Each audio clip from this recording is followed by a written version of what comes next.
Hello everyone, my name is Hitesh and welcome to my channel which is a HP tutorial। आज मैं लेके आया हूँ आपके लिए foundation course of class 9th जिसमें मैं आपको आज साइंस पढ़ाऊँगा और डे वाइज लेक्चर आएंगे आपके मैटर के। अभी तो इस चैप्टर के आएंगे, फिर आगे जैसे ये चैप्टर ख़त्म होगा तो सेकेंड चैप्टर के भी आना स्टार्ट हो जाएंगे। आज हम पढ़ते हैं मैटर। मैटर होता क्या है, सबसे पहले इसके बारे में कुछ पढ़ते हैं।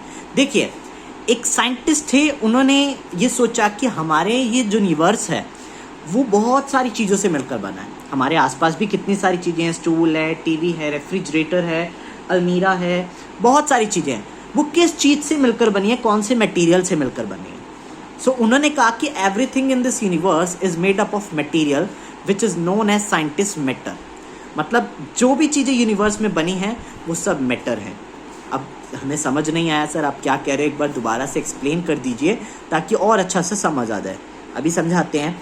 देखिए, जो सराउंडिंग में सारी चीज़ें, चाहे उनकी शेप चेंज हो, साइज़ अलग हो, टेक्सचर अलग हो, एक्सप्लेन करने के लिए मैं आपको ये बता सकता हूँ कि जितनी भी चीज़ें यूनिवर्स में हैं उन सब का डिफरेंट साइज़, डिफरेंट शेप होते हैं।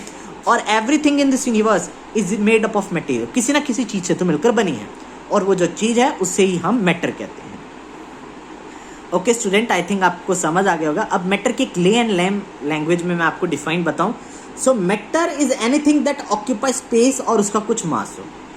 जैसे ये पेंसिल है, सपोज ये पेंसिल है, ये कुछ ना कुछ स्पेस ऑक्यूपाई कर रही है और उसका कुछ ना कुछ मास भी है, इससे ही हम मैटर कहेंगे। अब आप मुझे डिस्क्रिप्शन में ये ज़रूर बताइएगा कि मैटर और कौन सी चीज़ें होती हैं, मैटर और कौन सी चीज़ें होती हैं। जैसे आपके आसपास जितनी भी चीज़ें हैं, जैसे स्टूल हो गया, पेंसिल हो गया, रबर हो गया, मेरे पास ये नोटबुक है, ये कुछ ना कुछ स्पेस ऑक्यूपाई कर रही है और उसका कुछ मास भी है, वो सारी चीज़ें मैटर। ध्यान से समझिए, जिसका कुछ स्पेस हो और वो कुछ मास ऑक्यूपाई करे या स्पेस ऑक्यूपाई करे या कुछ उसका मास हो, उसे हम मैटर कहेंगे। ठीक है स्टूडेंट्स, आई थिंक आपको मैटर समझ आ गया होगा। कुछ एग्जाम्पल्स मैंने लिखे हैं, आप इसे रीड आउट कर सकते हैं। आपके आसपास जितनी भी चीज़ें हो सब मैटर हैं। सो डोंट वरी, अगर आप एग्जाम्पल भूल जाएं तो अपने आप से खुद लिख सकते हैं। अब हम पढ़ते हैं कैरेक्टरिस्टिक्स ऑफ मैटर। कैरेक्टरिस्टिक्स का मतलब है हम मैटर्स के अंदर और जानेंगे कि इनका नेचर कैसा है।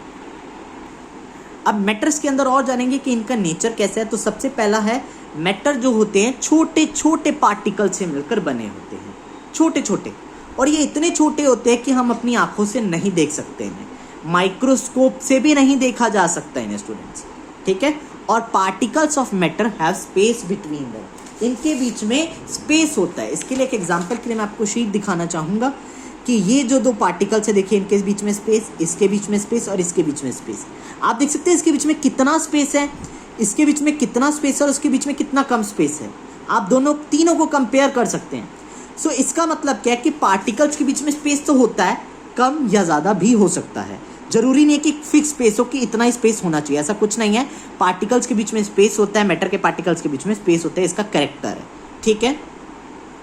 फोर्थ कैरेक्टर है, particles of matter are continuously moving. जो पार्टिकल्स होते हैं मैटर के, वो कॉन्टिन्यूसली मूव करते हैं। इसका मतलब कि वो एक पोजीशन पर रहना पसंद नहीं करते हैं, वो कॉन्टिन्यूसली मूव करते रहते हैं। And the fifth character is very important students, please इसे ध्यान से सुनिएगा। Particles of matter attract each other. जो दो पार्टिकल्स हैं ना, अगर वो पास पास हैं सो वो दोनों अट्रैक्ट कर रहे हैं। हमेशा अगर दो पार्टिकल्स हैं, अगर किसी मैटर के दो पार्टिकल्स हैं तो दोनों अट्रैक्ट करेंगे अपने आप को। जैसे एक मैग्नेट लोहे को, आयरन को अट्रैक्ट करती है, वैसे ही दो पार्टिकल्स अपने आप को अट्रैक्ट करेंगे। इसका एक एग्जांपल देता हूँ। जैसे सपोज करो सॉलिड की स्ट्रक्चर है, आप देख रहे हैं कितने क्लोज हैं ये सॉलिड के स्ट्रक्चर्स, कितने क्लोज हैं। इसका मतलब क्या है कि जितने ज़्यादा क्लोज हैं ये, जितना स्पेस कम है इनके बीच में, उतनी अट्रैक्शन सबसे ज़्यादा है। देख रहे हैं आप, इनके बीच में स्पेस कितना कम है और इनके बीच में अट्रैक्शन उतनी ज़्यादा है। अब देखिए, अगर मैं आपसे क्वेश्चन पूछता हूँ, प्लीज़ कमेंट में ज़रूर बताइएगा इसको देखकर कि इनमें से सबसे ज़्यादा अट्रैक्शन किसकी होगी, अट्रैक्शन पावर किसकी होगी पार्टिकल्स में, थर्ड की, सेकेंड की, फर्स्ट की। मैं इसका आंसर आपको बता देता हूँ, सेकेंड की अट्रैक्शन सबसे ज़्यादा है क्योंकि इसके बीच में स्पेस सबसे कम है। ठीक है। अट्रैक्शन मीन्स अट्रैक्ट करना एक दूसरे पार्टिकल्स को। ओके, मेरे ख्याल से आपको कैरेक्टरिस्टिक्स समझ आ गए होंगे पार्टिकल्स ऑफ मैटर के। अब हम स्टार्ट करते हैं डिफ्यूजन। डिफ्यूजन का मतलब क्या है, पहले तो समझिए फ्यूजन क्या होता है। फ्यूजन का मतलब होता है इंटरमिक्स होना पार्टिकल्स का। जब दो पार्टिकल्स इंटरमिक्स होते हैं, दो डिफरेंट मैटर के पार्टिकल्स जब इंटरमिक्स होते हैं सो उससे कहते हैं डिफ्यूजन। डिफ्यूजन का मतलब पार्टिकल्स के बीच में मिक्सिंग। सर हमें ले लैंग्वेज ये समझ नहीं आती बिल्कुल भी, हमें एग्जांपल से समझाइए, वो ज़्यादा समझ आएगा। जैसे सपोज आप कभी परफ्यूम लगा के बैठे हैं या स्मेल आ रही है बहुत ज़्यादा परफ्यूम की, आपसे पूछते यार कौन सा परफ्यूम लगाया, मुझे भी बता दे, मैं भी इसे बाय कर लूँगा। सो इसका मतलब क्या, उसको वहाँ तक स्मेल आ रही है। इसका मतलब है कि आपके परफ्यूम के पार्टिकल्स एयर के पार्टिकल से मिक्स हो जाते हैं और इसके मिक्सिंग को ही डिफ्यूजन कहते हैं। अरोमा ऑफ परफ्यूम इसका एग्जाम्पल है। सर एक और एग्जाम्पल दे सकते हैं, वाई नॉट, क्यों नहीं। Smell of hot sizzling food. देखो आपके पापा या मम्मी जब भी खाना बनाते हैं, सो जो खाना बन रहा होता है उसकी कितनी अच्छी खुशबू होती है। जैसे मान लो पकौड़ाज बन रहे हैं या फिर कोई और, या फिर चिकन या ऐसी कोई चीज़ें बन रही हैं जिनकी बहुत स्मेल आती है, ठीक है, बहुत ज़्यादा स्मेल आती है। सो उसके पार्टिकल्स, फूड के पार्टिकल्स एयर के पार्टिकल्स से मिक्स हो जाते हैं, जिसकी वजह से डिफ्यूजन का प्रोसेस होता है, जिसकी वजह से आपको स्मेल आती है, ठीक है। इसका एक और इसका एग्जांपल है इंसेंस स्टिक। ये अभी मैं आपको रुकता हूँ, पहले ये समझाता हूँ फिर उसके बाद इस पर आता हूँ। अब ध्यान से समझिएगा, मान लो आपको डिफ्यूजन का प्रोसेस बढ़ाना है। सर नहीं समझ आया, डिफ्यूजन का प्रोसेस कैसे बढ़ाएंगे। डिफ्यूजन का प्रोसेस मीन्स आपको जो स्मेल है वो बढ़ानी है, तो क्या करोगे आप। आपने कपूर देखी है, कपूर, इसको समझाने से पहले एक एग्जांपल देता हूँ। कपूर, कैम्फर, कैम्फर को आप वैसे सूंघते हैं तो आपको स्मेल आती है, लेकिन जब आप टेम्परेचर, जब आप उसे जलाते हैं तो और तेज़ी से स्मेल इंक्रीज हो जाती है। स्टूडेंट्स इससे कुछ समझे आप, कि मतलब अगर आपको डिफ्यूजन के प्रोसेस को बढ़ाना है तो आपको टेम्परेचर भी बढ़ाना पड़ेगा। देखो वैसे तो कैम्फर नॉर्मल रूम टेम्परेचर पर पड़ रही है, उसकी स्मेल आ रही है, थोड़ी स्मेल आ रही है, लेकिन आपने अगर उससे टेम्परेचर दे दी तो कितना ज़्यादा बढ़ गया डिफ्यूजन, कितना ज़्यादा रेट ऑफ डिफ्यूजन बढ़ गया, क्योंकि हमने टेम्परेचर दे दिया उसे। इसका एक और एग्जाम्पल है इंसेंस स्टिक का। मतलब कि आप जब अगरबत्ती को सूंघते हैं, जो हम टेम्पल्स में यूज़ करते हैं, पूजा में यूज़ करते हैं, अगरबत्ती धूप की हो गई, तो धूप आप देखते हैं ना कि धूप किस तरह से फैल जाती है। जब उसको आप एयर की कांटेक्ट में या फिर एयर के कांटेक्ट में देखें तो स्मेल तो वैसे भी आती है, लेकिन जब आप उसमें जला देते हैं, आप उसे जब जलाते हैं तो कितनी तेज़ी से उसकी स्मेल फैलती है। ये भी एक डिफ्यूजन का एक एग्जाम्पल है इसका, कि आप जब डिफ्यूजन के प्रोसेस को बढ़ाना चाहते हैं तो टेम्परेचर को इंक्रीज कर सकते हैं। नेक्स्ट टॉपिक आता है physical classifications of matter. Let's study about that. अब हम फिजिकल क्लासिफिकेशंस के बारे में बात करते हैं। There are 5 states of matter, 5 classifications होती है मैटर की, जिसमें से 3 आपको अपनी क्लास में पढ़नी है, ये 2 आपको नहीं पढ़नी है, लेकिन पता होने चाहिए 5 स्टेट्स ऑफ मैटर होते हैं।